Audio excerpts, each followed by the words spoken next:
ഇതിനാണ് നീ രാവിലെ വീട്ടിൽ നിന്ന് ഇറങ്ങിയത്? സ്പെഷ്യൽ ക്ലാസ് അല്ലേ? ആറിയത് നമ്മൾ തമ്മിൽ ഇഷ്ടത്തിലാണ് കല്യാണം കഴിക്കും. വേറെ എന്തെങ്കിലും അറിയണോ? ഒരെണ്ണം തന്നോണ്ടല്ലോ. നീ വീട്ടിലോട്ട് വാ കേട്ടാ. ഐശു, നമ്മൾ പ്രായപൂർത്തിയായനല്ല.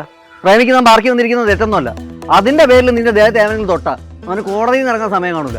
ഒരുപാട് ഡയലോഗ് നിന്റെ തലയെടുത്ത് കണ്ടെടുത്ത് നിറങ്ങിട്ട് പോയി വായെടുത്തോണ്ട് പാടി. ഐശു, നീ ധൈര്യമായിട്ട് പോകും. ഇനിയിപ്പോ ഞാൻ വേണ്ടല്ലോ, അളിയിൽ നിന്നെ കൊണ്ടാക്കുമല്ലോ.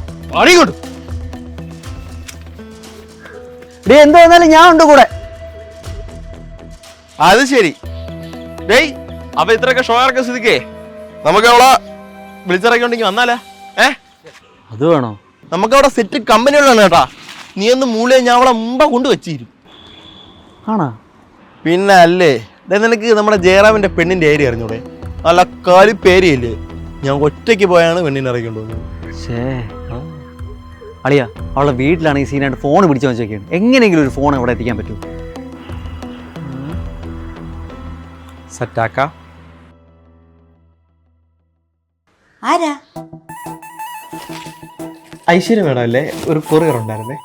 എന്റെ തന്നാ മതി. അയ്യോ സോറി മാഡം, ഇതിൽ ഐശ്വര്യ മേഡത്തിന്റെ ഒപ്പ് തന്നെ വേണം. ഒന്ന് വിളിക്കൂ. എന്റെ തന്നാ മതി കേട്ടോ. വായിച്ചു നോക്ക്. ഓക്കെ.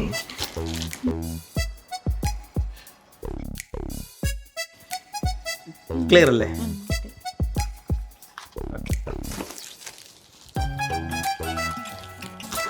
എന്നാ ശരി മാഡം. ഞാൻ കിടക്കണേ അമ്മ, എനിക്ക് നല്ല തലവേദന.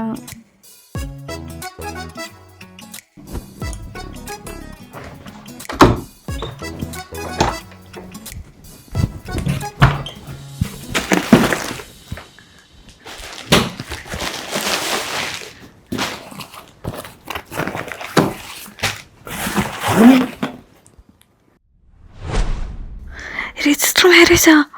അതൊക്കെ വലിയ കേസാവില്ലേ? അതിനിപ്പോ എന്ത് കുഴപ്പം? അണ്ണന്മാരൊക്കെ കട്ടയ്ക്ക് കൂടെ ഉണ്ട്. പിന്നെ 3 ദിവസം മുമ്പ് നിനക്ക് 18 വയസ്സായല്ല. പിന്നെ ഒരു സീനും ഇല്ല. എടാ, പെട്ടെന്ന് കല്യാണം എന്നൊക്കെ പറഞ്ഞാൽ നമ്മൾ ഇങ്ങോട്ട് പോവും. എന്റെ വീട്ടിൽ വലിയ പ്രശ്നമാവില്ലേ? വീട്ടില് ചേട്ടൻ കുറച്ച് സീനായിരിക്കും. എന്ന് വെച്ചാൽ ഇറക്കി വിടാനൊന്നുമില്ല. അമ്മയ്ക്ക് പിന്നെ നിന്റെ കാര്യം അറിയാം. ഇനി ലേറ്റായി കഴിഞ്ഞാൽ ശരിയാവില്ല. നിന്റെ വീട്ടുകാർ നിന്നെ എങ്ങോട്ടെങ്കിലും മാറ്റും. നിനക്കാണെങ്കിൽ ആരെങ്കിലും കരങ്ങി കാണിച്ചാൽ മാറുന്ന മനസ്സുമാണ്. ശരി ശരി. പിന്നെ ഇന്നെൻ്റെ ചേട്ടൻ്റെ മുന്നേ നിന്റെ പെർഫോമൻസ് ഉണ്ടല്ലോ, അടിപൊളിയായിരുന്നു. അവരെ ഞെട്ടിപ്പോയി. എന്നെ കെട്ടോ നിനക്ക്? ഇതൊക്കെ എന്ത്? നീ ഇനി കാണാൻ കിടക്കണല്ലേ ഉള്ളൂ.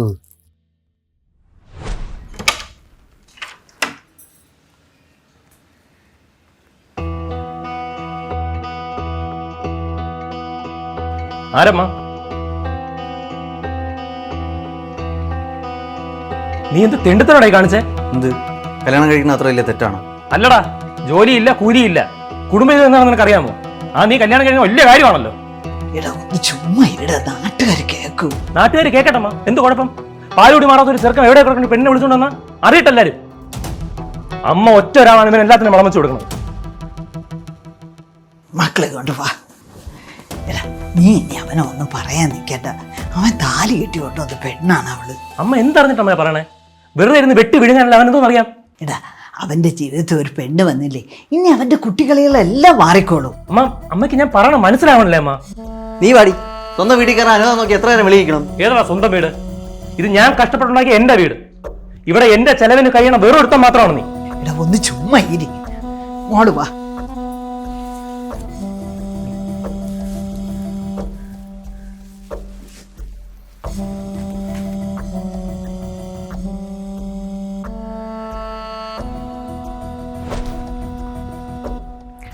അമ്മ, 1000 രൂപ വേണം വണ്ടിക്ക് എണ്ണ അടിക്കാൻ. എണ്ണ അടിക്കാൻ 1000 രൂപ എന്തിന്? അല്ല, ഒരു സിനിമയ്ക്ക് പോകണം. പിന്നെ ഇവിടെ കുറച്ച് സാധനവും വാങ്ങിക്കണം.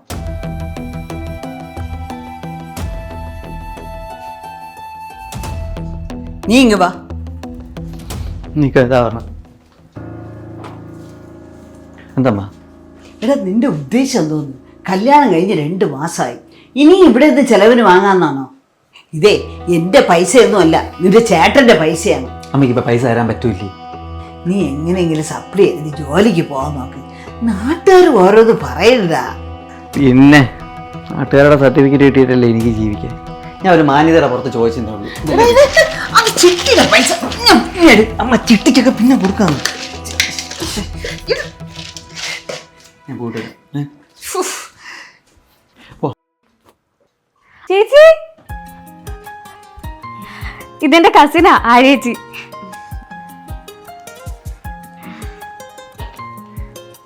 ചേച്ചി വാ, നമുക്ക് മുകളിലേക്ക് ഇരിക്കാം.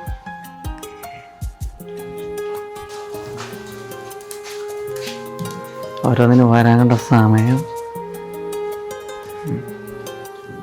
എന്നാലും മോളെ, നീ ഇത് എന്ത് പരിപാടിയാണ് കാണിച്ചേ? അറ്റ്ലീസ്റ്റ് എന്നോടെങ്കിലും ഒന്ന് പറഞ്ഞുകൂടായിരുന്നോ?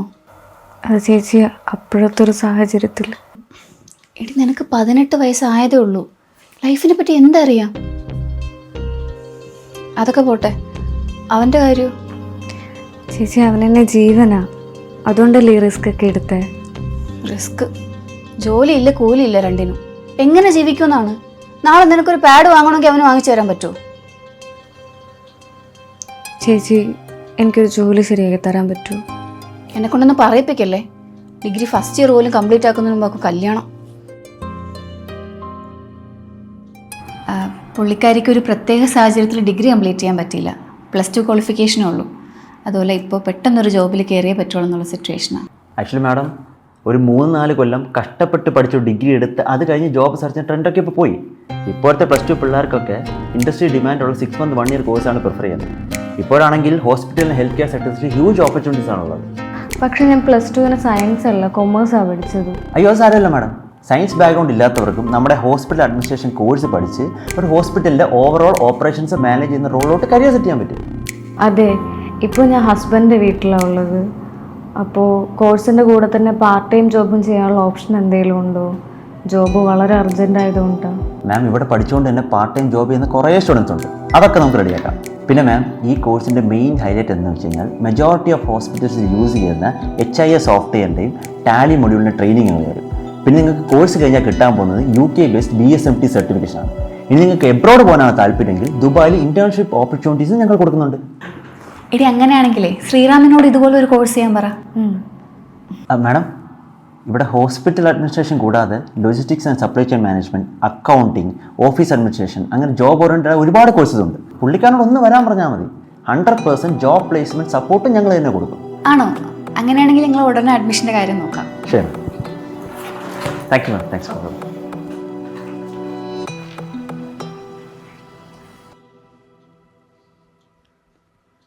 എടാ വെയിറ്റ് കേരളേ എടാ ആര്യ ചേച്ചി പറഞ്ഞ കോഴ്സ് പഠിക്കാൻ കുറച്ച് കാശ് വേണം. നിന്റെ പണം വയ്ക്കാൻ വല്ലതും ഉണ്ടോ? എടാ, നീ എന്നെ കൂടെ ഒന്നും പറയിപ്പിക്കരുത്. എടാ, എൻ്റെ കയ്യിൽ സ്വർണ്ണമില്ല, അമ്മ പോലും അറിയാൻ എടുത്ത് തന്നതല്ലേ. ഇനി എൻ്റെ കയ്യിൽ ഒന്നുമില്ല. എടാ നിക്ക് എന്റെ ഫ്രണ്ട്സിന്റെ അടുത്തൊക്കെ ചോദിച്ചാ? എടാ, ആര്യ ചേച്ചി ഒഴികെ ബാക്കി എല്ലാവരും എന്നെ ബ്ലോക്ക് ചെയ്തേക്കാ. ഞാൻ എന്ത് ചെയ്യാനാ? എടാ, ഞാൻ വരാവേ. ഞാൻ നോക്കട്ടെ.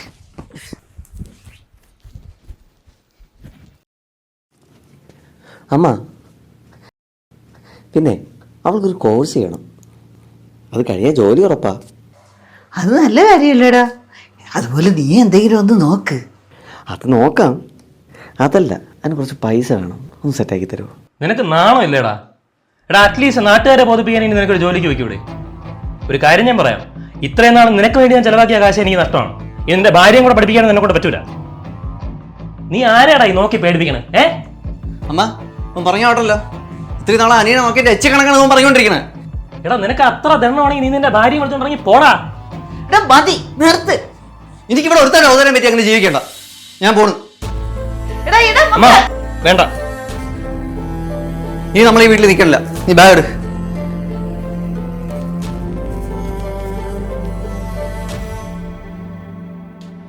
എന്തായി? 20,000 റെന്റ്, 50,000 അഡ്വാൻസ് ആണ് പുള്ളി ചോദിക്കണം. അത്രയൊക്കെ ആവോടാ? നീ എന്തോന്ന് അറിഞ്ഞിട്ടാണ്? അപ്പാർട്ട്മെന്റിലൊക്കെ നല്ല റെന്റാണ്. ഡേ, അത്രയൊന്നും എൻ്റെ ഇല്ലടേ. നീ വല്ല കുറഞ്ഞ സെറ്റപ്പിൽ ഫ്ലാറ്റ് വല്ലതും കിട്ടുമോ? എടാ, ചെറിയ സെറ്റപ്പ് അങ്ങനെ ഫ്ലാറ്റ് ഒന്നും കിട്ടൂല. ഒരു 10,000 റെന്റിനും ഒരു 30,000 അഡ്വാൻസിനാണെങ്കിൽ ഒരു വീട് കിടപ്പുണ്ട്. ഞാനാണെങ്കിൽ പറഞ്ഞാൽ സെറ്റ് ചെയ്ത് തരാം. അതൊക്കെ. ഡീ എന്തായി? കുറേ പേരോട് ചോദിച്ചിട്ട് ഞാൻ ഒരു 6000 രൂപ ഒപ്പിച്ചിട്ടുണ്ട്. പിന്നെ ആര്യേച്ചി ഒരു മാലയും തരാമെന്ന് പറഞ്ഞിട്ടുണ്ട്. ഓഹ്, അപ്പോൾ അഡ്വാൻസിൻ്റെ കേസ് സെറ്റായി. ഞാൻ ശ്യാമിനെ ഒന്ന് വിളിച്ച് പറയട്ടെ.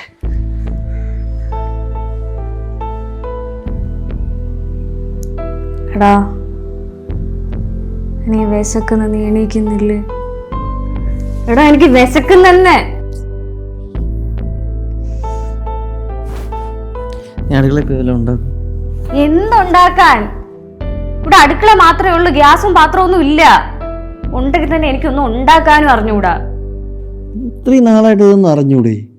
എടാ, എന്റെ വീട്ടിലായിരുന്നപ്പോ എന്റെ അമ്മ ഉണ്ടാക്കി തരുമായിരുന്നു, നിന്റെ വീട്ടിലായിരുന്നപ്പോ നിന്റെ അമ്മ ഉണ്ടാക്കി തരുമായിരുന്നു. ചൂടുവെള്ളം ഉണ്ടാക്കാൻ അല്ലാതെ എനിക്കൊന്നും അറിയില്ല. അല്ല, ഈ പറയുന്നത് നിനക്കൊന്നും അറിയത്തില്ലേ? എനിക്ക് അതിനുള്ള സാഹചര്യം ഒന്നും വന്നിട്ടില്ല. ഇപ്പൊ സാഹചര്യം വന്നല്ലോ. എനിക്ക് വിശക്കുന്ന, എന്തേലും ചെയ്യ്. ഇതിൽ പൈസ വല്ലതും ഉണ്ടെങ്കിൽ താ. എൻ്റെ ഉള്ളതെല്ലാം അഡ്വാൻസ് കൊടുത്ത് തീർന്നു. എന്റെ കയ്യിലും ഒന്നുമില്ല.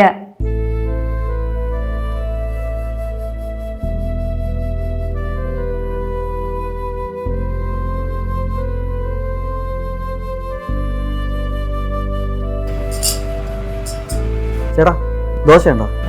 ഒരു 6 ദോശയും മുട്ടക്കറി എത്രയോ? ദോശ 60, 30, 90 രൂപയോ? 90 രൂപ.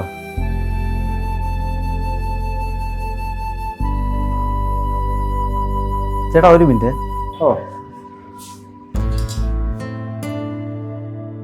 അളിയ, ഒരു 40 രൂപ ഇടാവോ? അയക്കാം. ഓ, അനിയ ദോശ എടുക്കട്ടാ? ചേട്ടാ എടുത്തു.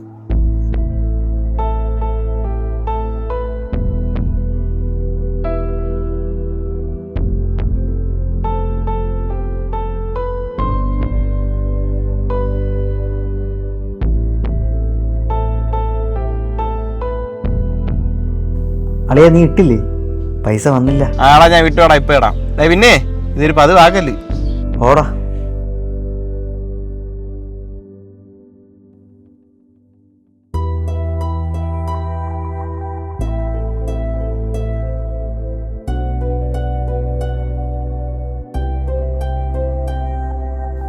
ഹലോ അളിയ, ഒരു 100 രൂപ അയക്കൂ.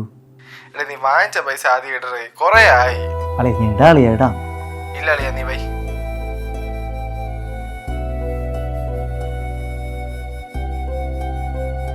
അളിയ, ഒരു 100 രൂപ ഉണ്ടോടാ? ഇല്ലളിയാ, ഞാനിവിടെ നല്ല ടൈറ്റിലാണ്. ഞാൻ നാളെ അയക്കാടാ. ഒരു രക്ഷയില്ലടാ, നീ ഫോൺ വെച്ചോ.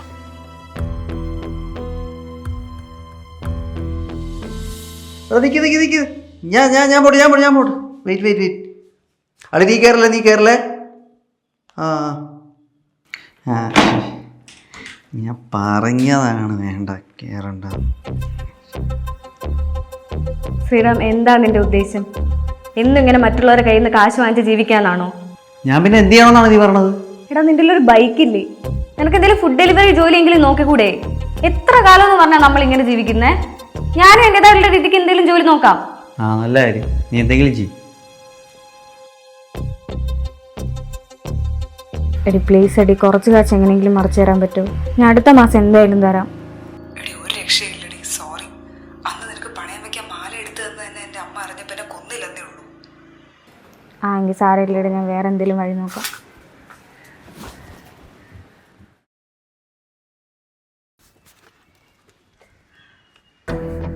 എടാ, നീ 10 മണിക്കല്ലേ പോയത്? ഇപ്പൊ 1 മണി പോലും ആയില്ലല്ലോ. ഇന്നെന്താ ഓർഡർ ഒന്നും കിട്ടിയില്ലേ? ഓർഡറൊക്കെ ഉണ്ട്. പുറത്ത് ഭയങ്കര വെയിലും ചൂടും. ഇനി ബൈക്ക് ഓടിച്ചെന്റെ നടുവിന്റെ ഊപ്പാടുള്ളത്. ബൈക്കിൽ നീ ലോങ് ട്രിപ്പ് ഒക്കെ പോകുന്നല്ലേ? അപ്പം തന്നെ കുഴപ്പമൊന്നുമില്ലല്ലോ. ഇടി, അതുപോലെയാണോ ഇത്? റോഡൊന്നും കൊള്ളത്തില്ല. എന്നിട്ട് ഇതുവരെ ഓടിയിട്ട് നിനക്ക് ഇന്ന് എത്ര കിട്ടി? പെട്രോൾ അടിച്ച് 200 കിട്ടിയപ്പോൾ ഞാൻ നിർത്തി. എനിക്കെങ്ങനെ ഈ വെയിലും ചൂടും. നമുക്ക് വേറെ എന്തെങ്കിലും പരിപാടി എടുക്കും.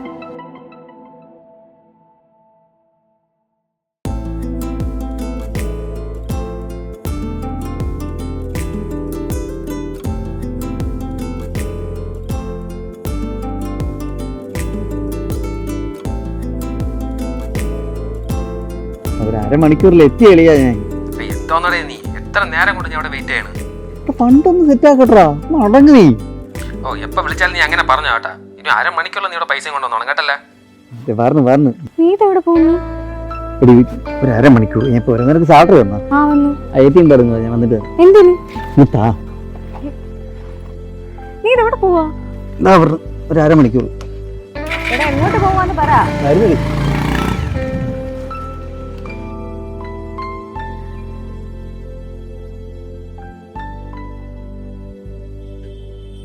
ഐഷു, ആ ചേച്ചി, നീ ഇവിടെയാണോ ജോലി ചെയ്യുന്നത്? എന്തോ ചെടി, നീ ആ കോഴ്സ് ചെയ്തില്ലേ? അതിന്റെ കാശൊന്നും റെഡി ആയില്ല. ഇതല്ലേ ഞാൻ നിന്നോട് അന്ന് പറഞ്ഞത്. അല്ല, അവ എന്തെങ്കിലും ജോലിക്ക് പോകുന്നുണ്ടോ? അവനെ പറഞ്ഞിട്ട് എന്ത് കാര്യം? ഐഷു, എടി മോളെ എന്ത് പറ്റി? മോളെ എന്ത് പറ്റി? ആരെങ്കിലും ഓടി വരണേ. ഐഷു, എടി എണീക്ക്. ഐഷു മോളെ.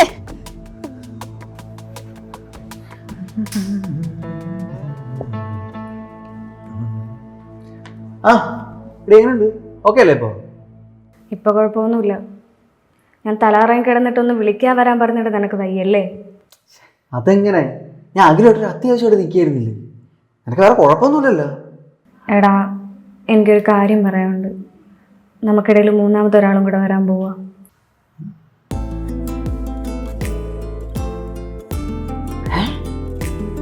ശരിക്കും പൊളിച്ച്? ശരിക്കും ഇപ്പൊ തന്നെ എല്ലാവരും വിളിച്ച് പറയട്ടെ. ഇപ്പൊ അതിന്റെ ആവശ്യമുണ്ടോ? പിന്നെ വേണ്ടേ? വിളിക്കാണ്ട സമയം. ആ പറയടാ. അറിയാ എടാ, ഞാനൊരു അച്ഛനാവാൻ പോകളിയാ. അവള് പ്രഗ്നന്റ് ആണ്. അടിപൊളി, സൂപ്പർ. ജന്മനാ ദുർബല, കൂട്ടത്തെ ഗർഭിണിന്ന് കേട്ടിട്ടുള്ളൂ, ഇപ്പൊ കണ്ട്. അത് എടാ പൊട്ട, ഒരു കൊച്ചു വന്നാലേ നിസ്സാര ചെലവൊന്നും അല്ല. അവ കിട്ടണ ഈ 10,000 രൂപയിലേ ഇനി കാര്യങ്ങളൊന്നും നിൽക്കൂല.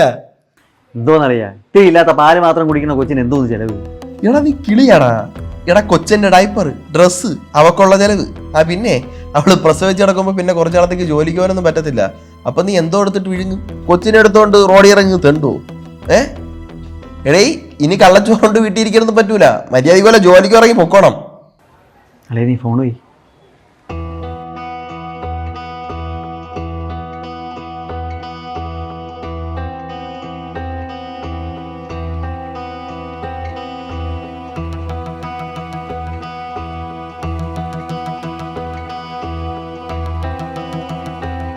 എടി, അല്ലെങ്കിൽ നമുക്കിത് വേണ്ട.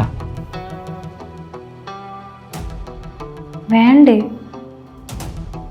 അല്ല, നേരത്തെ ഞാൻ പറഞ്ഞപ്പോ നീ ഹാപ്പി ആയിരുന്നല്ലോ. അതല്ല, നമ്മുടെ ഇപ്പോഴത്തെ ഈ ഒരു സാഹചര്യത്തിലേ ഒരു കൊച്ചും കൂടി വരുന്നൊക്കെ പറഞ്ഞാൽ അത് ചിലവ് കൂടുതലാണ്. നമ്മളെ കൊണ്ട് കൂട്ടിയാൽ കൂടത്തില്ല. അത് നീ ഒരു ജോലിക്ക് പോയാൽ തീരാവുന്നുള്ള പ്രശ്നമല്ലേ ഉള്ളൂ. പണ്ട് നമ്മൾ ഫോൺ വിളിച്ച് സംസാരിക്കുമ്പോൾ ഒരു കുഞ്ഞുണ്ടാവുന്നതിനെ കുറിച്ചൊക്കെ സംസാരിക്കുമായിരുന്നില്ലേ? ഡെലിവറി ആകുമ്പോൾ ചിലവൊക്കെ ഉണ്ടാവും. അത് നീ വിചാരിച്ചാൽ തീരുന്ന പ്രശ്നമല്ലേ ഉള്ളൂ. അതല്ല, ഒരു കുഞ്ഞെന്നൊക്കെ പറഞ്ഞാൽ ഭയങ്കര പാടാ. തൽക്കാലം നമുക്കിത് കളയാം. അങ്ങനെ കളയാൻ എനിക്ക് മനസ്സില്ലെങ്കിലോ? എന്നാ പിന്നെ നീ നിന്റെ റിസ്കിൽ എന്താണെന്ന് വെച്ചാൽ ചെയ്തോ. എന്നെ ഒന്നിനും നോക്കണ്ട. എന്റെ റിസ്കോ?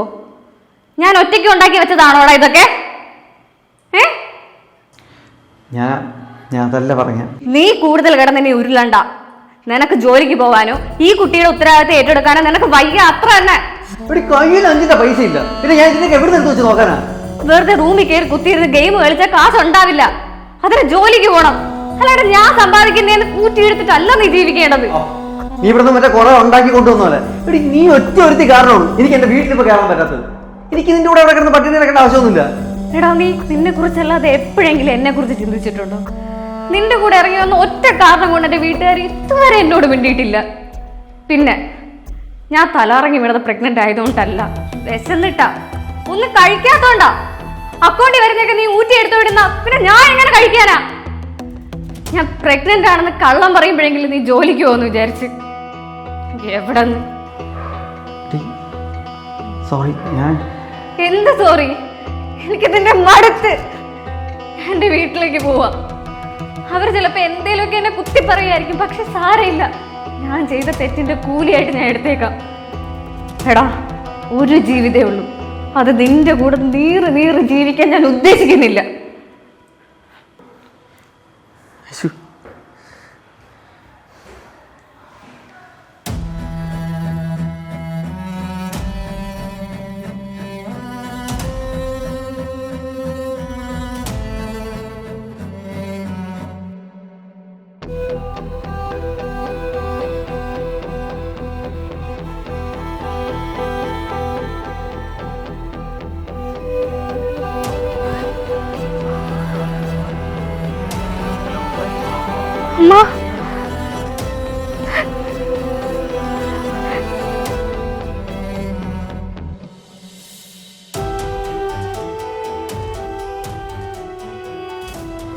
പ്രണയം തലയ്ക്ക് പിടിച്ച് വീട്ടുകാരെ എതിർത്ത് സിനിമ സ്റ്റൈലിൽ വീട് വിട്ടിറങ്ങുമ്പോൾ അതെന്തോ വലിയ ഹീറോയിസുമായിട്ടൊക്കെ നമുക്ക് തോന്നും.